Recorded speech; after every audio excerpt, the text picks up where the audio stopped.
Assalamualaikum dan selamat sejahtera semua. Apa khabar? Diharapkan semuanya sihat dan ceria. Baiklah, hari ini kita nak sambung pelajaran Komsas. Minggu lepas kita dah belajar pantun alam remaja. Tapi cikgu ajar sampai bentuk sahaja kan. Jadi hari ini kita nak sambung sampai habis. Dia punya gaya bahasa, nilai dan juga pengajaran. Sebelum kita teruskan, kita tengok dulu dia punya objektif pembelajaran dan kriteria kejayaan. Objektif pembelajaran untuk menyatakan aspek Komsas dengan betul. Kriteria kejayaan, yang pertama, menghuraikan gaya bahasa berserta contoh. Kedua, menerangkan nilai dan pengajaran pantun. Dan yang ketiga, menjawab soalan pemahaman dengan betul. Yang ni cikgu skip lah ya sebab minggu lepas kita dah baca dah pantun ni. Kita nak belajar apa hari ni? Gaya bahasa. Gaya bahasa pantun. Yang pertama, imej alam. Apa dia imej alam? Yang berkaitan dengan alam lah. Yang berkaitan dengan alam sekitar. Yang kita boleh nampak. Itu kumbang jati, itik, rumput, ayam kinantan, ranting. Ini berdasarkan pantun pantun yang kita belajar. Pantun alam remaja. Maknanya yang tak berkaitan kalau kata kamu tulis awan. Dalam pantun tak ada awan, tak boleh tulis lah. Kemudian singkup. Singkup ni adalah ringkasan perkataan. Ringkasan perkataan. Singkatan perkataan samalah tu. Ringkasan singkatan perkataan. Hatiku besar bukan kepalang. Ku kat situ adalah singkup. Daripada perkataan aku. Hatiku. Sepatutnya hati akulah. Jadi kita singkupkan dia jadi hatiku. Kemudian inversi. Inversi ni adalah ayat terbalik. Elok rupanya kumbang jati. Kemudian ada satu lagi, sebarang tari kita tarikan. Ayat ni ayat terbalik lah. Elok rupanya kumbang jati. Sepatutnya kumbang jati elok rupanya. Tapi yang ni kita terbalikkan, dia akan jadi inversi. Yang seterusnya kata ganda. Terdapat kata ganda dalam pantun ini. Contoh, dapat dirumput bilang-bilang. Yang berganda lah. Itu adalah kata ganda. Kemudian ada peribahasa iaitu itik pulang petang. Kemudian asonansi. Ingat balik apa dia asonansi. Asonansi adalah perulangan vokal. A, E, I, O, U. Tapi kat sini cikgu bagi contoh untuk vokal A. Jadi kalau bila kamu jawab soalan, tak boleh tulis macam tu saja. Ramai orang bersorak-sorak. Apa dia? Kadang kalau kamu tulis macam tu, saya tak bagi markah lah. Saya akan tanya, saya akan tulis kurang jelas sebab kamu dah letak garis dekat huruf apa yang berulang. Lepas tu kamu tak bagi tahu pula apa yang berulang. Kalau tak garis dekat perkataan tu tapi kamu ada buat dalam kurungan perulangan vokal A, cikgu boleh terima lagi tapi bila jawab dalam soalan, tolong ingat sikit. Tolong garis huruf apa yang berulang. Kalau kamu bagi contoh huruf I, garis dekat huruf I yang berulang.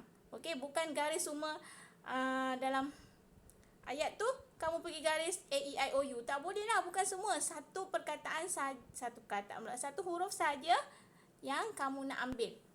Kalau huruf A, huruf A. Itu adalah asonansi asonansi perulangan vokal. Kemudian aliterasi, perulangan konsonan. Selain daripada huruf A, E, I, O, U. Tolong ingat, dah belajar dah masa tingkatan 1. Ingat balik. Benda ni kamu akan belajar sampai tingkatan 5. Aliterasi pula konsonan perulangan konsonan. Kat sini cikgu bagi contoh. Tidak terkatakan besar hati. Perulangan konsonan T. Huruf T yang cikgu tulis berulang. Kita lihat yang seterusnya. Nilai pantun. Terdapat 4 nilai yang ada dalam pantun alam remaja. Yang pertama, kasih sayang. Yang kedua, tanggungjawab. Yang ketiga, baik hati. Dan yang keempat, hormat menghormati.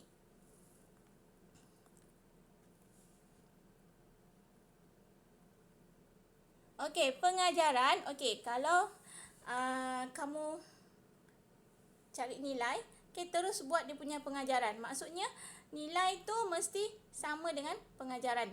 Okey? Ataupun pengajaran, katakanlah cikgu bagi contoh. Okey, soalan, okey, cikgu nak pengajaran.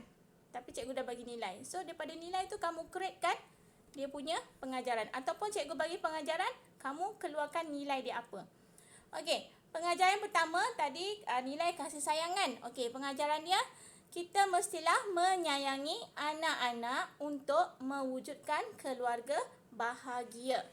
Okey, yang kedua, okey tadi tanggungjawab. Okey, pengajaran dia, kita mestilah bertanggungjawab terhadap keselamatan anak-anak. Okey, yang ketiga, okey tadi baik hati. Okey, kita haruslah bersikap pemurah untuk mengukuhkan ikatan antara anggota keluarga. Okey, maksudnya kita saling baik hatilah, okey, pemurah, okey, beri hadiah, okey, belanja makan. Okey, kalau belanja goreng pisang pun boleh kan? Okey, janji macam kita baik hati. Kita melakukan baik hati ataupun murah murahkan rezeki lah macam tu. Jadi seorang yang pemurah, suka belanja. Okey, belanja adik-beradik, ahli keluarga, tak ada masalah. Okey, lebih baik kita belanja ahli keluarga kita dulu daripada orang luar. Okey, katakanlah nanti dah kaya, okey, perkara pertama yang kamu perlu buat ialah apa? Tolong ahli keluarga dulu. Okey, kalau ikut ni pun bukanlah kita tak boleh tolong orang yang susah kat luar sana, tapi kalau ada antara adik-beradik kita, okey, dalam keluarga kita yang susah, kita wajib tolong ahli keluarga kita dahulu. Okey, selepas itu barulah boleh tolong orang di luar sana. Okey, yang keempat. Okay, yang keempat tadi hormat menghormati. Okey, jadi dia punya pengajaran, kita haruslah menghormati ibu bapa kerana mereka lah yang telah menjaga kita hingga dewasa. Okey, dari kecil, daripada lahir sampailah kamu besar. Okey, ibu bapa yang menjaga kamu. Macam sekarang lah, kamu masih sekolah, ibu bapa masih menjaga kamu. Okey, kamu masih di bawah tanggungjawab ibu bapa. Okey, katakanlah dah bekerja, dah kahwin sekalipun, tetap kena hormat ibu bapa. Okey, tetap kena sayang sebab tanpa ibu bapa tak adalah kita di dunia ini. Okey, faham Okey, seburuk mana pun ibu bapa kita, mereka tetap ibu bapa kita. Tak ada mereka, tak ada kita. Okey. Okey, sebelum habis, okey, latihan yang pertama, yang ini nanti cikgu akan bagi dia punya nota ni lah nanti akan tengoklah dia punya soalan ni. Okey. Berikan contoh yang sesuai untuk aspek Komsas berdasarkan rangkap di bawah. Okey, cikgu dah bagi rangkap pantun. Okey, ayam kinantan terbang mengekas, hinggap di ranting bilang-bilang. Melihat bonda pulang lekas, hatiku besar bukan kepalang. Okey, jadi berdasarkan rangkap ni, apa nilai yang ada? Okey, apa persoalan yang ada dalam pantun tersebut? Okey, lepas tu pengajaran.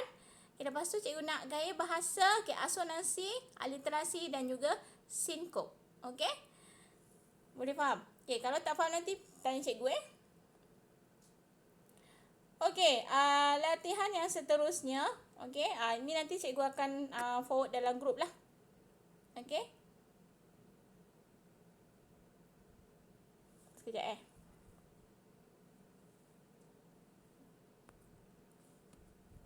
Okey, pantun ala remaja. Okey, jawab soalan pemahaman ni. Okey, dia dah ada pilihan jawapan. Kamu pilih sajalah. Okey, kamu tanda saja. Tapi cikgu bukan nak kamu buat dalam ni kalau nak buat dalam ni, tapi kena buat dalam buku tulis juga, sebab nanti buku tulis tu yang saya nak tanda Okey, faham jadi salinlah. Tak banyak pun, ada 4 soalan sahaja. Okey?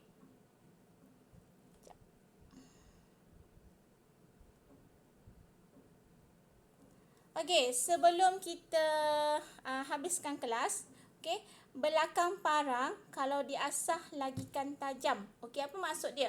Okay, maksudnya kalau orang tu tak berapa cerdik, orang tak berapa pandai, kalau berusaha, kalau belajar sungguh-sungguh, okey, mesti boleh berjaya.